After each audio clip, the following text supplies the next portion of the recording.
অসম্ভব মজাদার এই মালাই পুডিংটি এখন আপনারা কিন্তু বাসায় একেবারে ঝটফটভাবে তৈরি করে নিতে পারবেন। এই পুডিংটি কিন্তু মুখে দিলেই মিলে যাবে, এতটাই পারফেক্ট এবং টেস্টি, এর সাথে হেলদিও। আশা করছি ছোট থেকে বড় সকলের এই পুডিংটি অনেক বেশি পছন্দ হবে। বাই দ্য ওয়ে, আসসালামু আলাইকুম everyone, welcome to Naba Islam kitchen. কি অবস্থা, সবাই কেমন আছেন? আশা করছি আল্লাহর রহমতে অনেক ভালো আছেন। এই ভিডিওতে আপনারা যে পুডিংটি দেখতে পাচ্ছেন এটি তৈরি করা একেবারেই ইজি। আপনার ভিডিওটি না টেনে সম্পূর্ণ দেখতে থাকুন, তাহলে একদম পারফেক্ট পুডিং আপনারা তৈরি করে ফেলতে পারবেন। তো চলে যাচ্ছি মূল রেসিপিতে। আমি একটা ফ্রাই প্যান নিয়েছি যেটাতে এটা রান্না করে নিব, আর এখানে আমি 1 কাপ পরিমাণ লিকুইড মিল্ক নিয়েছি। এটা আগে থেকে জাল করে একদম ঘন করে নিয়েছে। আর লাগছে হচ্ছে আমার একটা ডিমের কুসুম। তো এখানে আমি 1 কাপ দুধের জন্য কিন্তু একটি কুসুমই পারফেক্ট আছে। সাথে আরও কিছু ইনগ্রেডিয়েন্টস অ্যাড করে দিচ্ছি। এখানে মিষ্টির জন্য দিয়ে দিচ্ছি হাফ কাপের থেকে কিছুটা কম আছে চিনি। আপনি মিষ্টিটা আপনার টেস্ট অনুযায়ী ব্যালেন্স করতে পারবেন। মিষ্টিটাকে ব্যালেন্স করার জন্য 1 চিমটি লবণও অ্যাড করে দিয়েছি। যারা মিষ্টিতে লবণ খেতে চান না তারা চাইলে স্কিপ করতে পারেন। আর এখন একটা হ্যান্ড উইস্কের সাহায্যে আমি এই উপকরণগুলো একবার ভালো করে মিক্স করে নিচ্ছি। ফাইনালি দেখতেই পাচ্ছেন আমি কিন্তু এটা মিক্স করে নিয়েছি। এবার আরও কিছু ইনগ্রেডিয়েন্টস এখানে অ্যাড করে দিচ্ছি। এই মালাই পুডিংটি আরও একটু টেস্টি করার জন্য এখানে আমি 3 চা চামচ পরিমাণ গুঁড়া দুধ অ্যাড করে দিচ্ছি।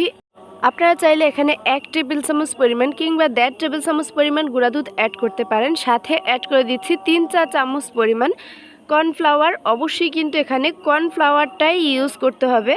আপনারা যদি এখানে কর্নফ্লাওয়ারের পরিবর্তে আটা কিংবা ময়দা ব্যবহার করেন তাহলে কিন্তু এটা কোনোভাবেই হবে না।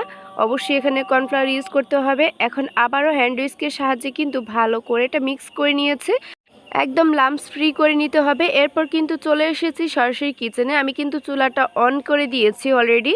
চুলাটা অন করার পর কিন্তু আপনার আর কোনো কাজ থাকবে না, শুধুমাত্র এটা নাড়াচাড়া করে নিতে হবে। আর চুলার আঁচটা মিডিয়াম টু লো ফ্লেমে রেখে এটা রান্না করে নিতে হবে। দেখতেই পাচ্ছেন ধীরে ধীরে কিন্তু এটা অনেকটাই ঘন হয়ে গিয়েছে।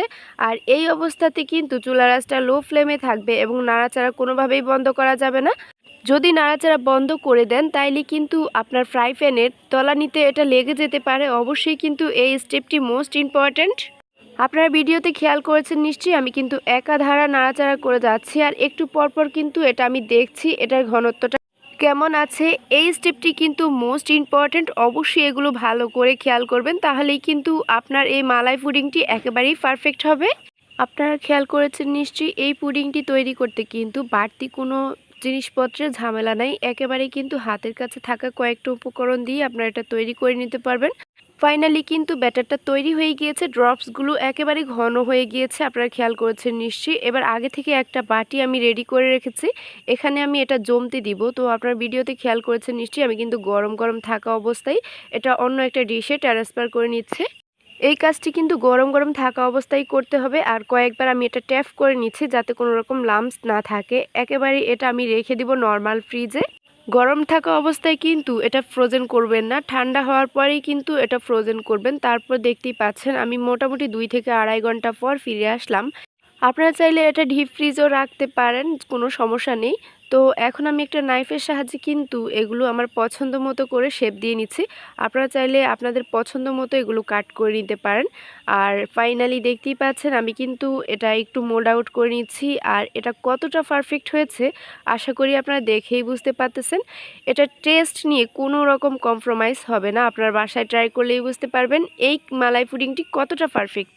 আরও একটা মজার বিষয় হচ্ছে এটা আমি ঠান্ডা ঠান্ডা সার্ভ করেছিলাম, এটা আমার কাছে এত ভালো লাগছে। আপনারাও কিন্তু অবশ্যই এটা ঠান্ডা ঠান্ডায় থাকতেই সার্ভ করবেন।